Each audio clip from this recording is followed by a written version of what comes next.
here at the Barbecue Center about to go into the AI More Than Human exhibition with Alexi, my bestie from Australia.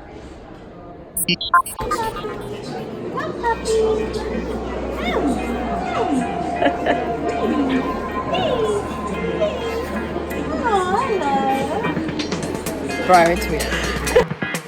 The AI More Than Human exhibition was one of the most extensive AI exhibitions I've seen. It took the audience from the beginnings of human fascination with something similar to himself through the digital age and millennium to where we are now. It showcased AI that has changed the way we live and work to AI that does anything else.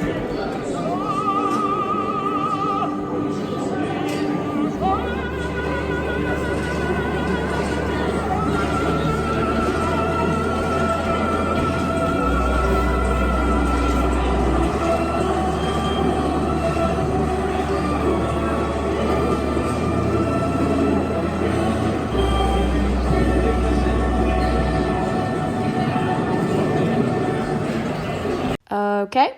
People have always been intrigued by the artificial creation of living beings, whether through magic, science, religion, or illusion. This interest has expressed itself differently across civilizations, from the religious traditions of Shintoism and Judaism to the science of Arabic alchemy, ideas of the Gothic, and early developments in mathematics. Number 7, between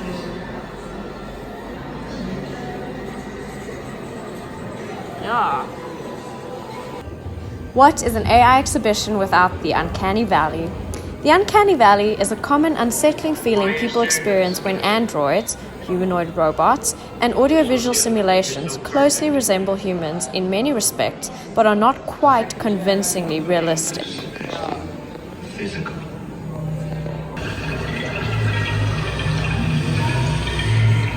In the 1970s, 0 became part of the modern binary system that is used in computers. The system was created by Gottfried Leibniz, who was inspired by the Chinese I Ching. According to the I Ching, all matter can be portrayed using zeros and ones.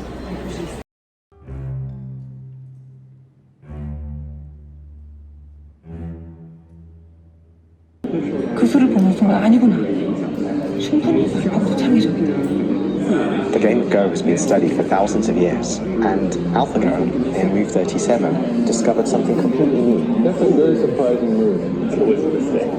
If an AI can actually discover a new idea, then if we think about applying that to areas of science or engineering, perhaps they can help us make faster breakthroughs in all sorts of fields.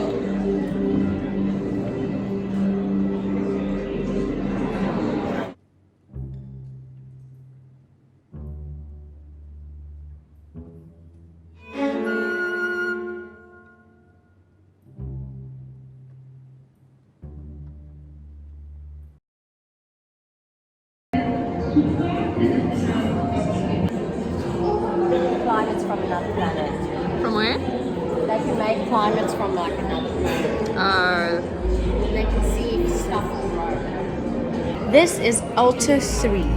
Alter 3 learns and matures by interacting with his surroundings. So at the exhibition, it was the people walking by every day. One of the things that stood out for me at this AI exhibition is how closely AI and our fascination with it is linked to being a human being. As humans, a big part of us is wanting to constantly expand, and it is only natural that we would continue expanding in technology. Looking at Alter 3, it looked so graceful and full of potential. It's learning.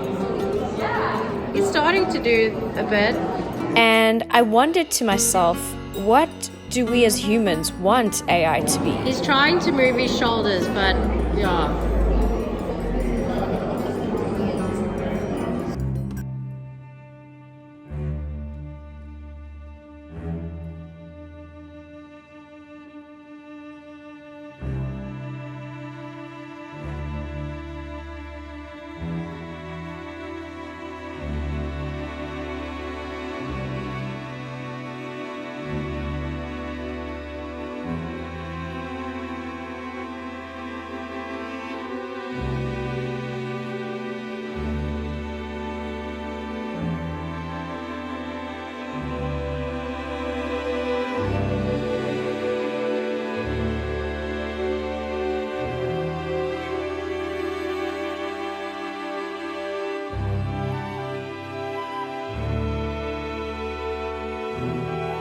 I think our future will be determined by the amount that we can accept our diversity and creativity as human beings, that will lead to AI as an extension of ourselves that is uplifting for both sides and the future.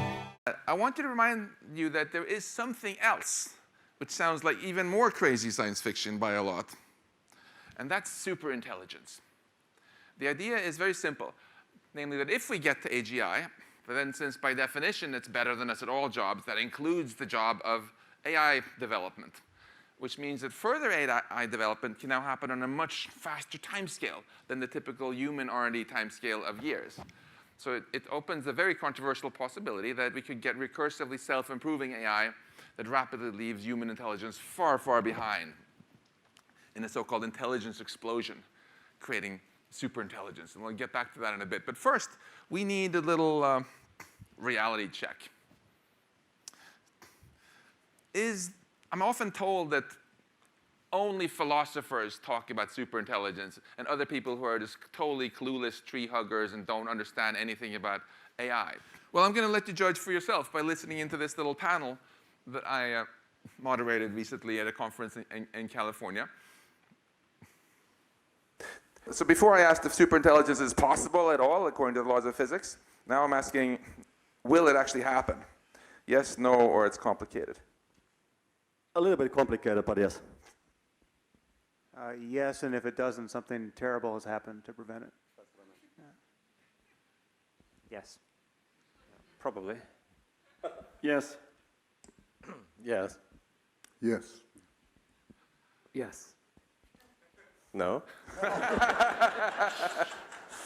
So we can settle this issue by just asking a simpler question. Are these people all philosophers? Well, Nick is a philosopher for sure, but some of them are certainly not. This is Demis Hassabis, right, founder of Google DeepMind, that gave us AlphaZero. And there are a lot of other familiar faces here, including a bunch of very famous AI professors.